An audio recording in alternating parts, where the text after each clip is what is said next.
पढ़ाई करने में दिक्कतें आए तो समझो कि ये तैयारी आपको और मजबूत बना रही है। धड़कनें तेज हो जाती है जब अपना रिजल्ट आता है, उस दिन भी रिजल्ट आता है तब अपने क्या होता है कि दिमाग और हार्ट और सब कुछ हाइपोथैलेमस और सब अपने आप में ऐसे इस तरीके से एकदम कुछ पल के लिए वो ऐसा टाइम होता है कि सब बेटे डापा चूक हो जाते हैं कि अब करें तो करें क्या। दिमाग कुछ और सोच रहा है, अपने इधर नेगेटिव चीज़ें आ रही है, इधर पॉजिटिव चीज़ें आ रही है, अब क्या होने वाला है, ये क्या होने वाला है। तो वो सारी की सारी चीज़ें, तो धड़कनें उस टाइम भी बढ़ जाती है, श्वसन की दर है भाई इधर उधर होने लग जाती है उस टाइम भी।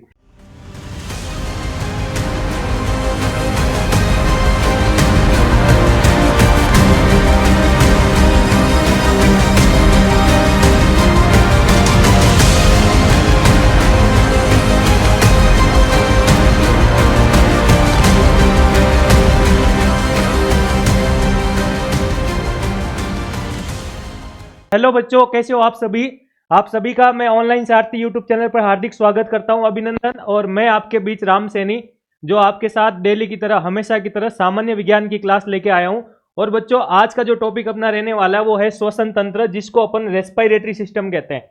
श्वसन तंत्र यानी रेस्पिरेटरी सिस्टम, और इसके अंदर अपन पढ़ने वाले बच्चों, इस सिस्टम के अंदर आने वाले सभी आंतरिक अंग, जिन आंतरिक अंगों से मिलकर हमारा श्वसन तंत्र यानी तंत्र बनता है। क्योंकि हमने पढ़ा था कि कोशिका से ऊतक बनता है और ऊतक से अंग बनता है यानी आंतरिक अंग बनता है, और उसी से हमारे शरीर में सिस्टम यानी कि तंत्र बनता है, और इन्हीं तंत्रों से मिलकर के क्या बनता है बच्चों, हमारा शरीर बनता है। तो आज अपन वही श्वसन तंत्र पढ़ने वाला है। जिन आंतरिक अंगों से मिलकर ये तंत्र बनता है उसको अपन क्या कहते हैं भाई, श्वसन तंत्र कहते हैं। तो बात करते हैं बच्चों कि श्वसन तंत्र के अंदर अपन क्या क्या पढ़ने वाले। उससे पहले बच्चों बता दूं आपको कि जो भी क्लासें हो रही है रेगुलर ऑनलाइन सारथी यूट्यूब चैनल पर, उसकी पीडीएफ आपको सारी की सारी टेलीग्राम चैनल पर मिल जाएगी। इसलिए आप लोग क्या करें, हमारा जो टेलीग्राम चैनल है उसको ज्वाइन करें। और आप सभी को जो ऑनलाइन सारथी परिवार से जुड़े हुए हम सभी परिवारजन और आप सभी को भाई मैं आपको शुभकामनाएं देना चाहता हूं कि हमारे जो है भाई 50 के सब्सक्राइबर पूरे हो गए। और एक विशेष सूचना आप लोगों के बीच में बच्चों, एक बहुत अच्छी महत्वपूर्ण सूचना यह है कि 51 के सब्सक्राइबर पूरे होने पर संपत सर आप लोगों के बीच में एक विशेष सूचना, एक बड़ा धमाका लेके आने वाले हैं बच्चों। तो आप सभी ज्यादा से ज्यादा अपने यूट्यूब चैनल, आप सभी का यूट्यूब चैनल ऑनलाइन सारथी, उसको शेयर करें। और 51 के ऊपर संपत सर आप सभी के बीच में विशेष सूचना, बड़ा धमाका लेकर आने वाले हैं, बिग सरप्राइज लेके आने वाले हैं। तो उस सरप्राइज का हम सभी को, आपको, मुझे और हम सभी को बड़ा इंतजार रहेगा। तो 51 के ऊपर आप सभी इंतजार कीजिए उस सरप्राइज का कि वो सरप्राइज क्या होने वाला है। इसी के साथ बात करें बच्चों की रेस्पिरेटरी सिस्टम, तो सभी बच्चे भाई रेस्पिरेटरी सिस्टम यानी श्वसन तंत्र हेडिंग लगाएंगे। श्वसन तंत्र सभी हेडिंग लगाए भाई, श्वसन तंत्र। और इसको अपन क्या कहते हैं बच्चों, इसको कहते हैं रेस्पिरेटरी सिस्टम। क्या कहते हैं बच्चों, रेस्पिरेटरी सिस्टम। तो बात करते हैं कि ये जो तंत्र है भाई, ये जो तंत्र है कौन कौन से अंगों से मिलकर बनता है, यानी कि यह जो तंत्र, ये सिस्टम जो है भाई कौन कौन से अंगों से मिलकर बनता है, यानी कौन कौन से आंतरिक अंगों से मिलकर बनता है। तो सबसे पहले अपन ये देखेंगे भाई कि कौन कौन से आंतरिक अंग मिलकर के इस सिस्टम को बनाते हैं। फिर हम उन अंगों के बारे में पढ़ेंगे, वो अंग क्या काम करते हैं उनके बारे में पढ़ेंगे, जिससे हमें सारी संपूर्ण जानकारी मिलेगी कि श्वसन तंत्र के अंदर हमने क्या क्या पढ़ा है। तो बच्चों देखो, अगर अपन आंतरिक ऑर्गन की बात करें, उससे पहले आपको यह पता होना चाहिए कि श्वसन श्वसन का क्या मतलब है। यानी श्वसन की अगर अपन बात करें भाई, यानी सांस लेना और छोड़ना, ये सारी की सारी प्रक्रियाएं श्वसन तंत्र के अंदर इंक्लूड होती है, उसके अंदर सम्मिलित की जाती है। अब अगर अपन बात करें कि सर श्वसन क्रिया यानी सांस लेने की प्रक्रिया हम किसके द्वारा करते हैं, तो सर आंतरिक अंगों के अंदर आ जाता है कि सर हम नाक के द्वारा सांस को अंदर खींचते हैं। ठीक है, आप प्रैक्टिकली देखो भाई, नाक के द्वारा अपन क्या कर रहे हैं, उसको अंदर की तरफ खींच रहे हैं, और जैसे ही अपन श्वास को अंदर ले रहे हैं, लंग्स क्या हो रहे हैं यानी फेफड़े क्या हो रहे हैं बेटा, कि वो फूल रहे हैं, है ना। उसके अंदर अगर हवा जा रही है, गैस जा रही है। तो नाक की अगर बात करें, उसके अलावा हम ग्रसनी की बात करते हैं, और उसके अलावा बेटा श्वसन नली जिसको अपन ट्रेकिया कहते हैं, और इसके अलावा फेफड़े। फेफड़े, इन सभी के बारे में, यानी इन सभी आंतरिक अंगों से मिलकर के जो हमारा तंत्र बनता है उसको क्या कहा जाता है? श्वसन तंत्र कहा जाता है। आज अपन इन सब के बारे में पढ़ने वाले भाई। इन सभी तंत्र अंगों को अपन 1 बाय 1 पढ़ेंगे और उससे हमारा श्वसन तंत्र बनाएंगे, और उसके अंदर कौन कौन सी गैसें इंक्लूड होगी, कौन कौन सी गैसों के बीच में आदान प्रदान होगा, वो सारी सारी चीजें अपन जो भाई पढ़ने वाले। ये रहा भाई आपका, अपन कह सकते हैं श्वसन तंत्र का डायग्राम।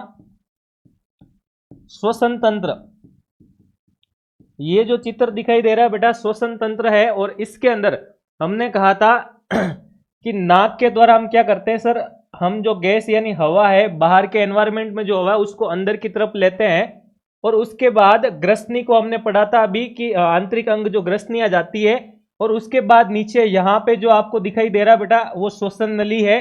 श्वसन नली यानी इसको क्या कहते हैं? इसको ट्रेकिया कहते हैं। क्या कहते हैं? इसको ट्रेकिया कहते हैं, और बोलचाल की भाषा में आप इसको विंड पाइप भी बोल सकते हो, पाइप। अब देखो नाम से पता चल रहा है, अगर इस शब्द को भी तोड़ोगे आप, उसको तोड़ोगे नहीं तो आपको उसका मालूम पता नहीं चलेगा।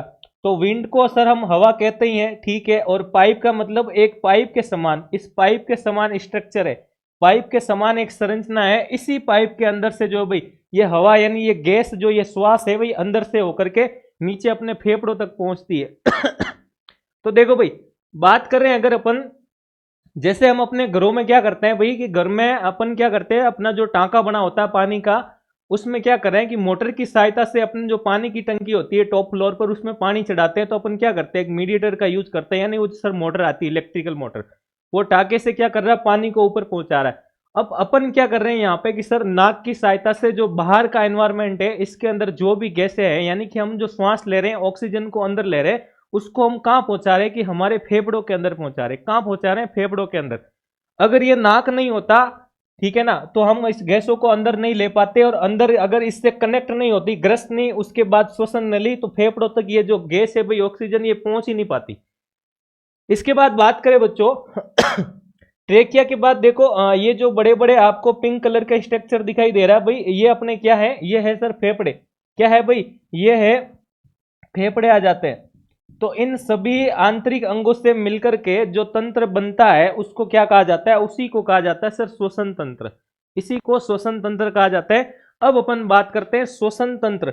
श्वसन तंत्र के जो आंतरिक ऑर्गन है उनके ऊपर कौन कौन सी हड्डियां आई हुई है, यानी ये हड्डियां क्या करती है कि एक केविटी बनाती है, गुहा बनाती है। मैंने बताया था वक्सीय गुहा, वक्सीय गुहा के अंदर कौन कौन से आंतरिक अंग होते हैं। तो बच्चों देखो आपको ये पसलियां दिखाई दे रही होगी येलो कलर में, ये सभी पसलियां मिलकर के, ये सब पसलियां मिलकर के क्या बनाती है? यह पसलियां मिलकर के एक गुहा बनाती है। क्या बनाती है? गुहा बनाती है। इसी गुहा को कहा जाता है वक्सीय गुहा। क्या कहा जाता है? वक्सीय गुहा, और इंग्लिश में इसको कहते हैं भाई थोरेसिक कैविटी। क्या कहते हैं इसको? थोरेसिक कैविटी कहा जाता है। यानी इसी वक्सीय गुहा के अंदर अपने फेफड़े होते हैं, और यहाँ पे फेफड़ों के अलावा भाई हार्ट भी होता है। तो हम कह सकते हैं कि इस गुहा के अंदर जो भी आंतरिक अंग है, जो भी आंतरिक अंग सिचुएटेड है, जो भी आंतरिक अंग स्थित है, ये गुहा क्या काम करती है? उसको बचाने का काम करती है, उसको रक्षा कर रही है, उसको प्रोटेक्शन प्रोवाइड कर रही है। मान लीजिए ये जो पसलियां मिलकर के आपके पिंजरा बना रही है, इसके अंदर ही वो अंग है, और मान लो यहां से कोई साइकिल निकलती है, सर साइकिल निकलेगी तो कुछ भी नहीं होगा, हाँ तो टैक्सी निकाल दो, ऑटो रिक्शा निकाल देते हैं, मान लो आपके यहाँ से ऑटो रिक्शा निकल जाती तो क्या होगा? पसलियां टूट जाएगी। लेकिन अंदर के जो अंग है भाई वो तो सुरक्षित है, उसको सुरक्षित किसने बनाया? इन पसलियों ने ही। हाँ, और अगर मान लो ट्रक निकल गया, तो अगर ट्रक निकल गया तो भाई सपाट हो जाएगा, इसलिए ट्रक नहीं निकालना भाई, बच के रहना है, ठीक है। तो देखो अब अपन बात करते हैं भाई थोड़ी की कि श्वसन तंत्र कौन कौन से अंगों से मिलकर बना होता है। तो अभी अपन ने पढ़ा था कि सर नाक से मिलकर बना होता है, ठीक है ना। ये देखो नासा द्वार, यानी जो एंट्री पार्ट है भाई, जहां से प्रवेश करते हैं उसको द्वार, तो नासा द्वार हो गया। इसके बाद ग्रसनी आ जाता है, और स्वर यंत्र जिसको लैरिंक्स कहा जाता है, और फिर आ जाती है ट्रेकिया श्वसन नली, और फेफड़े आ जाते हैं। तो इन सभी ऑर्गन यानी इन सभी अंगों से मिलकर के जो तंत्र बनता है उसको क्या कहते हैं बेटा? उसको कहते हैं श्वसन तंत्र। इसके अलावा भी, यानी ये तो हमने अंगों की बात की थी, इसके अलावा भी कोई संरचनाएं होती है क्या? तो देखो इसके अलावा क्या होती है कि इसके अतिरिक्त ब्रोंकी, ब्रोंकी एवं ब्रोंक्यूल्स और डायफ्राम आ जाता है। ये देखो नीचे जो आपको ये जो चीज दिखाई दे रही भाई, ये मैंने जो रेड रेड कलर में शो किया है, इसको डायफ्राम कहा जाता है। इसको क्या कहा जाता है? इसको डायफ्राम कहा जाता है। तो डायफ्राम व इंटरकोस्टल पेशिया, इंटरकोस्टल पेशिया याद रखनी भाई, intercostal, intercostal facie intercostal facie भी पाई जाती है। तो बच्चों आपको याद क्या रखना है कि श्वसन तंत्र से संबंधित पेशिया कौन सी होती है? तो वो होती है भाई इंटरकोस्टल पेशिया। कौन सी होती है? Intercostal facie.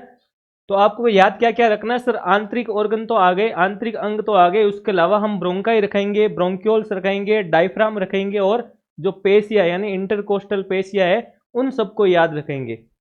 इसके बाद बात करें बच्चों कि जो नाक होता है वो श्वसन मार्ग का प्रथम अंग होता है। तो जब अपन ने पाचन तंत्र पढ़ा था तो हमने कहा कि हम जो है कि गुलाब जामुन खा रहे हैं, तो अपना जो प्रथम पार्ट है पाचन तंत्र का वो क्या था? वो माउथ था। क्या था? माउथ। तो वैसे ही अब अगर अपन श्वसन तंत्र की बात करें तो श्वसन तंत्र का प्राथमिक भाग क्या होता है भाई? नाक होता है। यानी कि सर कि इसका मतलब तो यही हुआ कि ये दोनों चीजें अगर प्राथमिक भाग है, अगर ये दोनों नहीं होती तो ना तो हम पिज्जा खा पाते, ना हम मैगी खा पाते, और अगर नाक नहीं होता तो ना तो हम ऑक्सीजन को अंदर ले पाते। तो इसका मतलब ये प्राथमिक पार्ट हो गए दोनों ही तंत्र के। पाचन तंत्र की बात करें तो उसका प्रथम पार्ट क्या हो जाता है भाई? उसका मुख यानी मुख गुहा हो जाती है। और इसकी बात करें अगर अपन श्वसन तंत्र की, तो श्वसन मार्ग का प्रथम अंग कौन सा होता है? उसका नाक हो जाता है। इसके बाद बात करें ग्रसनी, पाचन एवं श्वसन, श्वसन तंत्र दोनों के अंतर्गत आती है। तो ये चीज भाई याद रखनी है आपको कि पाचन तंत्र, अगर क्वेश्चन ऐसे बन जाए कि पाचन तंत्र तथा श्वसन तंत्र दोनों में सम्मिलित अंग है, तो दोनों में सम्मिलित अंग कौन सा आ जाता भाई? दोनों में आ जाता बेटा ग्रसनी आ जाता। कौन आ जाता? ग्रसनी आ जाता है। उसके बाद कहा कि वायु ग्रसनी से होते हुए कहाँ जाती है? कि वायु ग्रसनी से होते हुए, ये जो वायु है भाई जो अपन बाहर से ले रहे हैं वो नाक में आती है, और नाक से फिर ग्रसनी में जाती है, और ग्रसनी से होते हुए कहाँ जा रही है सर? श्वसन नली में जा रही है। कहाँ जा रही है बेटा? श्वसन नली में। और श्वसन नली आगे दो पार्ट में डिवाइड हो जाती है, प्राथमिक और सेकेंडरी, ठीक है ना। ऐसे ट्यूबुलर स्ट्रक्चर होता है, और फिर ये आगे इसी से जुड़े हुए रहते हैं। कौन इससे जुड़े हुए रहते हैं? फेफड़े। तो वो आगे फिर किस में चली जाती है भाई? आगे सर फेफड़ों में चली जाती है। तो देखो श्वसन नली वक्ष गुहा यानी थोरेसिक केविटी में विभाजित होकर दो श्वसनियों यानी ब्रोंकस में बढ़ जाती है। तो ये श्वसन नली दो भाग में यहाँ पे बढ़ रही है, एक इधर वाला और एक इधर वाला। प्रत्येक श्वसनी फेफड़ों में पहुंचकर श्वसनिकाओं यानी ब्रोंक्यूल्स में बढ़ जाती है। तो ये जो श्वसनी है भाई आगे और बढ़ जाती है, यानी इसकी इकाई और आगे बढ़ती है। इनका अंतिम छोर अंतिम छोर की अगर बात करें भाई, इसका जो अंतिम छोर होता है, मान लो यहां पे इसका अंतिम छोर है वायु कोश में खुलता है। तो वायु कोश अपन इसको क्या कहते हैं? जहां पर इसका अंतिम भाग होता है उसको वायु कोश कहते हैं, यानी उसको एल्वियोलाई कहते हैं। और एल्वियोलाई ध्यान रखना बेटा, एल्वियोलाई क्या होती है? एल्वियोलाई फेफड़ों की इकाई होती है। एल्वियोलाई फेफड़ों की क्या होती है? इकाई होती है। तो कमेंट करके बताओ बेटा किडनी की इकाई क्या होती है?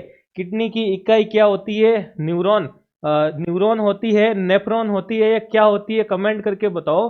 तंत्रिका तंत्र की इकाई क्या होती है? कमेंट करके बताओ। हमारे शरीर की संरचनात्मक इकाई क्या होती है? कमेंट करके बताओ। इसके बाद बात करें कि वायु कोश में खुलता है, और प्रत्येक वायु कोश फेफड़ों की संरचनात्मक और कार्यात्मक इकाई होती है। तो ये आ ही गया भाई, ठीक है। इसके बाद बात करें बच्चों कि अब अपन क्या हुआ कि हम जा रहे हैं श्वसन तंत्र के अंदर। हम कहाँ जा रहे हैं? श्वसन तंत्र के अंदर। तो अभी हमने जब बेटा शुरुआत की थी तो हम स्कॉर्पियो लेके निकले थे। हम स्कॉर्पियो लेके निकले थे और ऐसे घूम रहे थे, हर चौराहे पे हर रास्ते पे घूम घूम कर अध्ययन कर रहे थे। और अध्ययन करते करते हम कहाँ पहुंच गए? हम पहुंच गए सर फेफड़ों के अंदर। सर कभी तो आप हमें कोशिका के अंदर लेके जाते हो, कभी आप हमें पाचन तंत्र के अंदर लेके जाते हो, कभी आमाशय की सैर करवाते हो तो कभी पेनक्रियाज की सैर करवाते हो, कभी छोटी आंत में घुमाने ले जाते हो तो कभी बड़ी आंत में ले जाते हो, और एक दिन तो सर आपने हाइपोथैलेमस के दर्शन करवा दिए, ब्रेन के चारों ओर घूम के आए थे। आज अपन बात कर रहे हैं बेटा फेफड़ों की, कि इस फेफड़े के अंदर क्या है।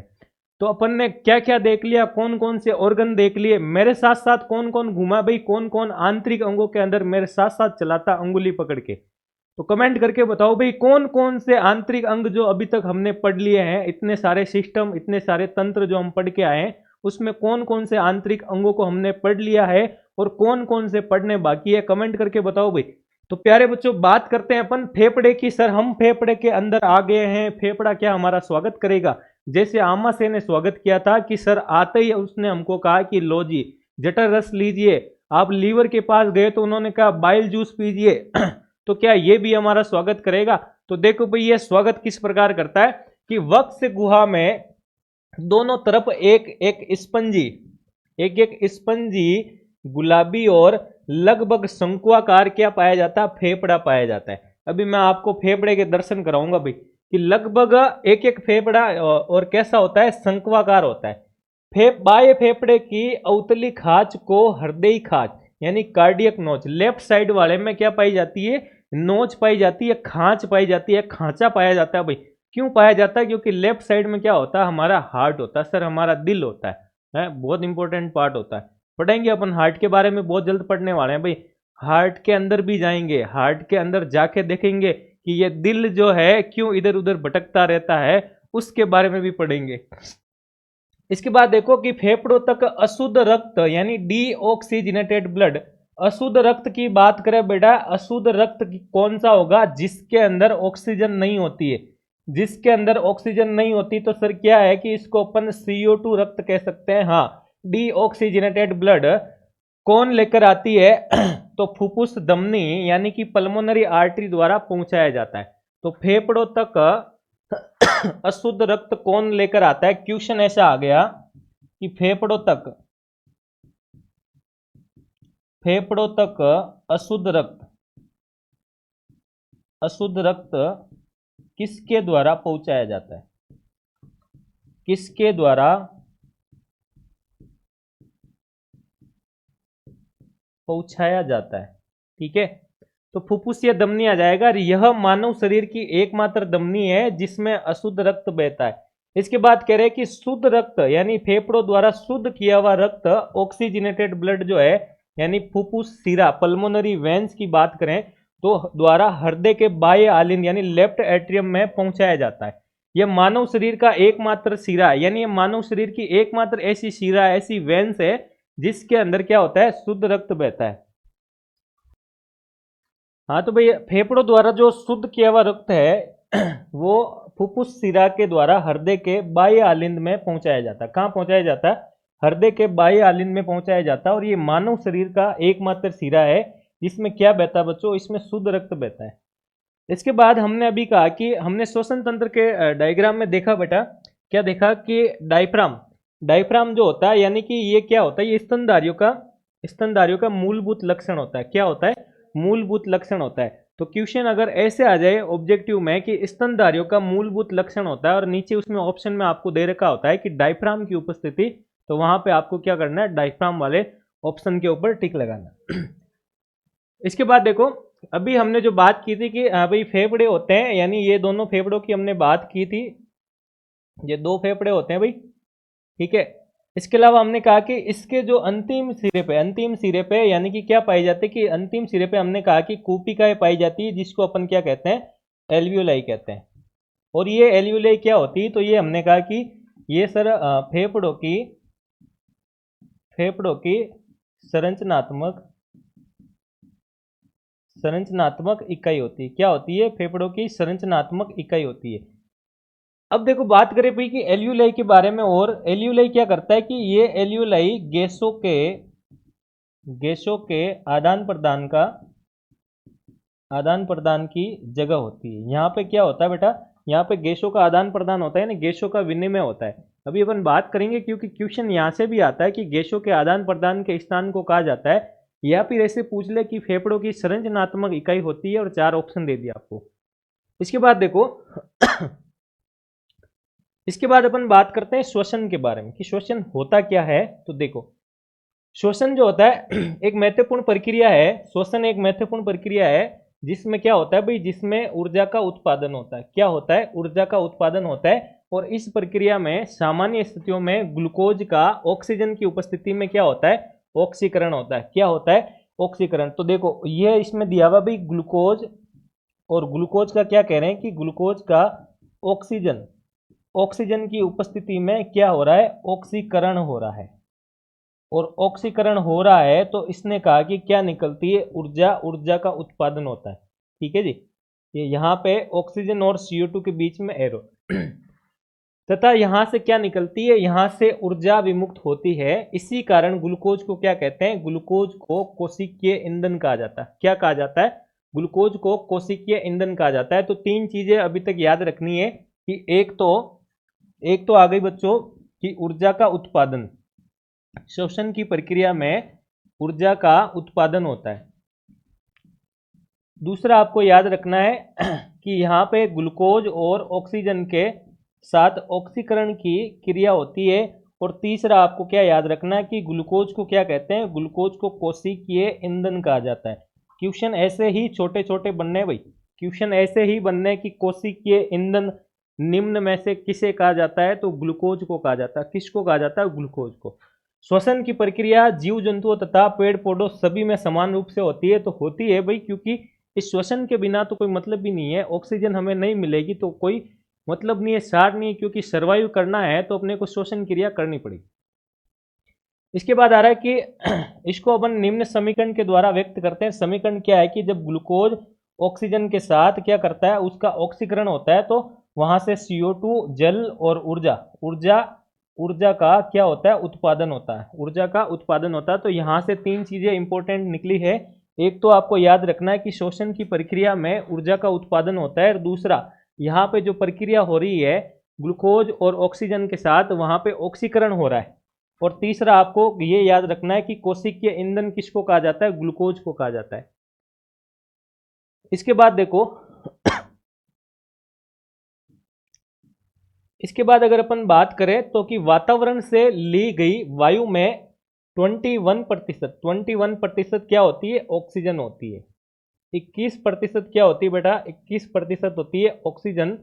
तो पीछे फिर क्या बच गई? CO2। तो 0.03%, 0.03% क्या हो जाती है? इसमें CO2 हो जाती है। जबकि नाक द्वारा छोड़ी गई सांस में लगभग 16% क्या होती है? ऑक्सीजन, और 3.6% क्या होती है? CO2 होती है। तो आपको भाई ये याद रखना है 21% ऑक्सीजन और 0.03 CO2। इसके बाद क्या कह रहा है कि एल्वियोलाई के, फेफड़ों के एल्वियोलाई में बाहर से ली गई वायु में उपस्थित ऑक्सीजन। इस चीज को समझो भाई ये क्या कह रहा है कि फेफड़ों के, यानी फेफड़ों की जो इकाई होती है कौन सी होती है भाई? एल्वियोलाई। एल्वियोलाई, इस एल्वियोलाई को क्या कहते हैं? वायु कोश। इस एल्वियोलाई के पास क्या होता है कि बाहर से ली हुई क्या होती है? ऑक्सीजन होती है। क्या होती है भाई? ऑक्सीजन होती है। तथा एल्वियोलाई के ऊपर मौजूद केशिकाएं अब यहाँ पे भाई जो कैपिलरी आती है यानी केशिकाएं आती है, ये क्या है? ये है केशिका। केशिका, और इसको क्या कहते हैं भाई? इसको कैपिलरी कहते हैं। तो इन दोनों के बीच में क्या हो रहा है कि इस कैपिलरी यानी केशिकाओं में प्रवाहित अशुद्ध रक्त, यानी इसके अंदर क्या है भाई? अशुद्ध रक्त यानी CO2 है। इसके अंदर क्या है? अशुद्ध रक्त के अंदर CO2 है। इसके अंदर उपस्थित CO2 का श्वसन झिल्ली द्वारा होने वाला आदान प्रदान। तो यहाँ पे क्या हो रहा है? यहाँ पे क्या हो रहा है बच्चों? आदान प्रदान हो रहा है। किस किस का हो रहा है? ऑक्सीजन और CO2, इन दोनों गैसों का क्या हो रहा है? आदान प्रदान हो रहा है, विनिमय हो रहा है। आदान प्रदान गैसों का हो रहा है, विनिमय हो रहा है, एक्सचेंज ऑफ गैसेज। ठीक है जी। तो उसी को क्या कहते हैं भाई?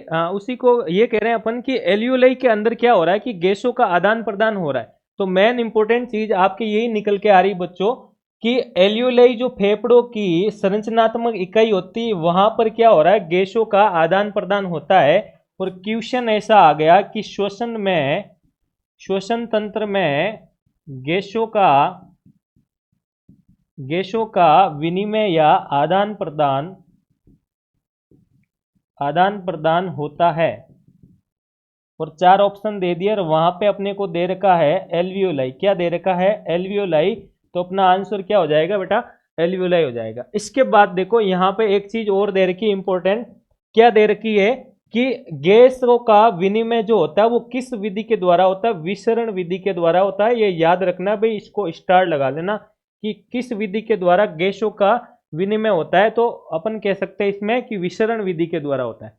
इसके बाद कहते हैं कि श्वसन क्रिया पूर्ण रूप से तंत्रिकीय नियंत्रण में होती है। हाँ सर होती है, क्योंकि तंत्रिका हमने पढ़ा था, तंत्रिका तंत्र पढ़ा था और हमने कहा कि तंत्रिका तंत्र को हम क्या कहते हैं, हमारे शरीर का कमांड सेंटर कहते हैं, हमारे शरीर का कंट्रोलर है, हमारे शरीर का राजा है। भाई राजा कौन है, तंत्रिका तंत्र।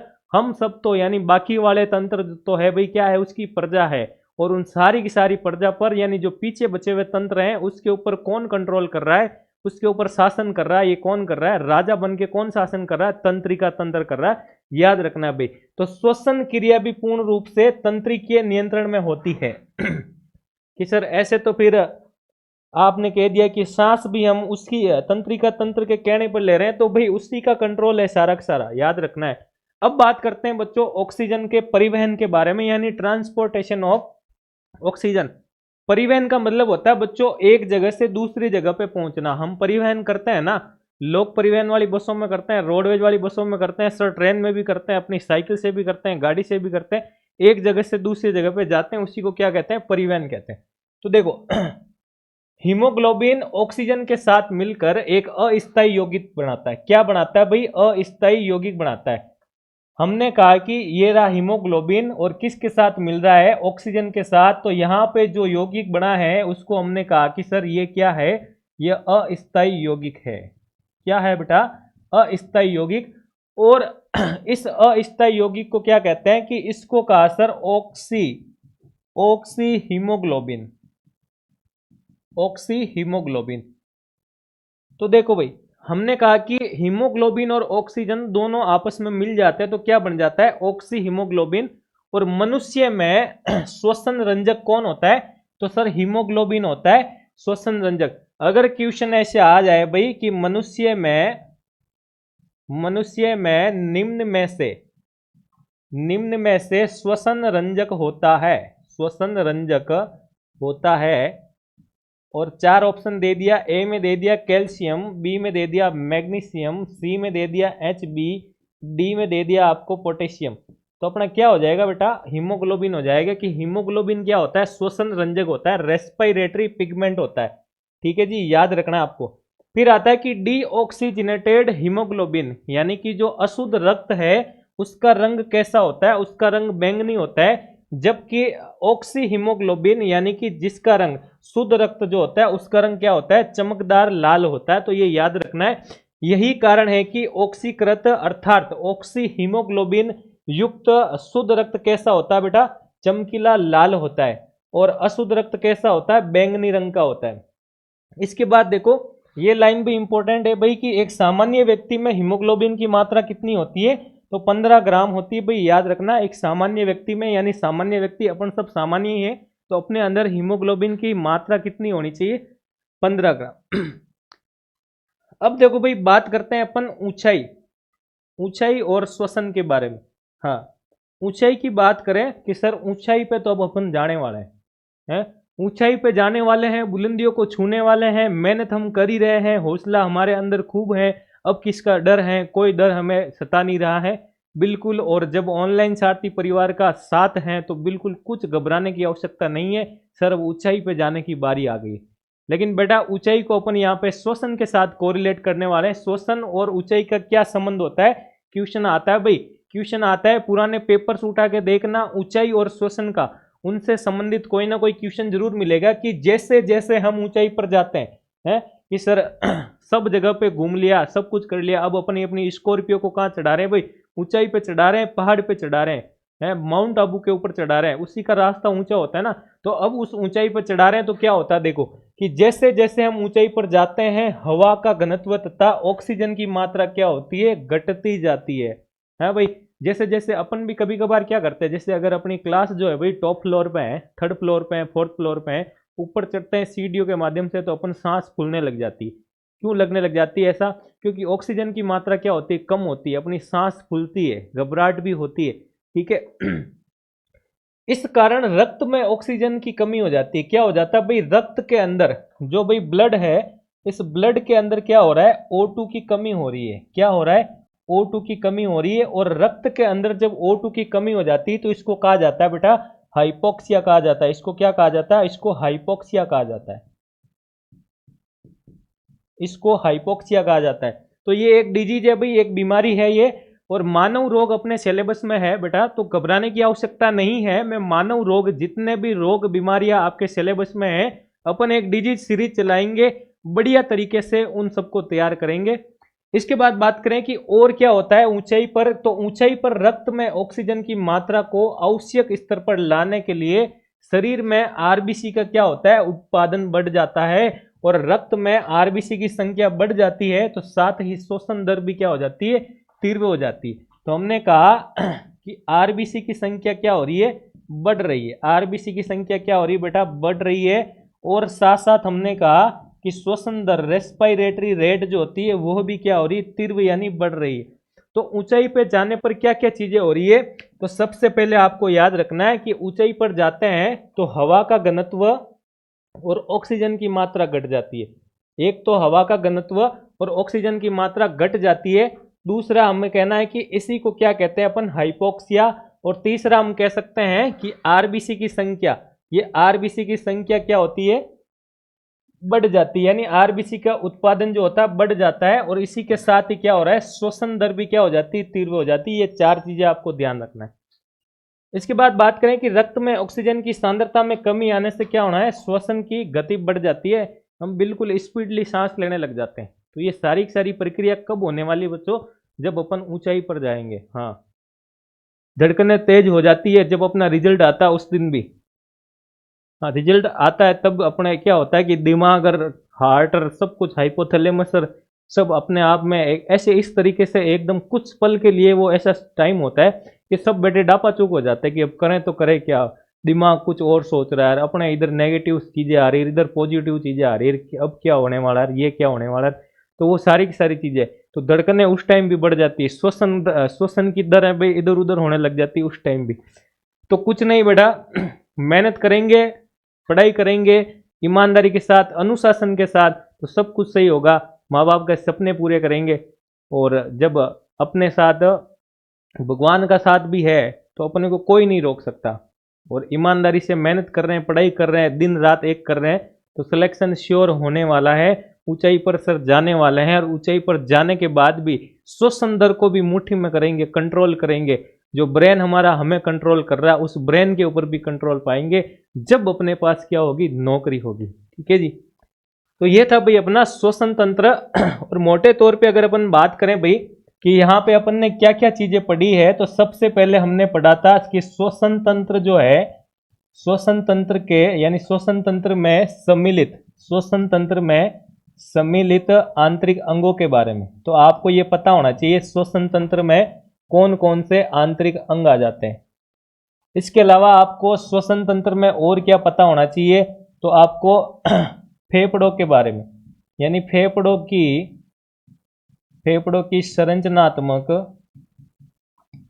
संरचनात्मक इकाई, इसके बारे में पता होना चाहिए। इसके अलावा आपको क्या पता होना चाहिए कि गैसों का विनिमय कहाँ होता है, गैसों का विनिमय कहाँ होता है, ये भी पता होना चाहिए। इसके अलावा और आपको क्या पता होना चाहिए, तो गैसों का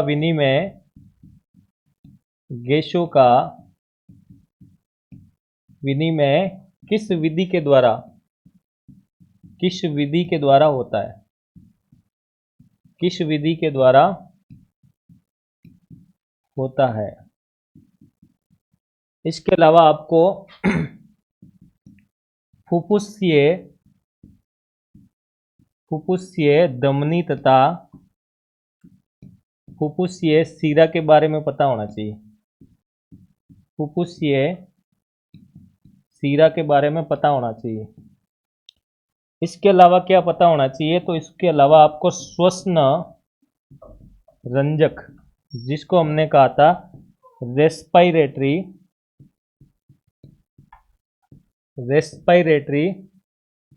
पिगमेंट, रेस्पिरेटरी पिगमेंट, जिसको हमने कहा कि हीमोग्लोबिन होता है। जब हीमोग्लोबिन होता है तो हमने ये भी कहा कि नॉर्मल पर्सन में हीमोग्लोबिन की मात्रा कितनी होनी चाहिए, हीमोग्लोबिन की मात्रा कितनी होनी चाहिए। और इसके अलावा आपको क्या होना चाहिए पता कि सर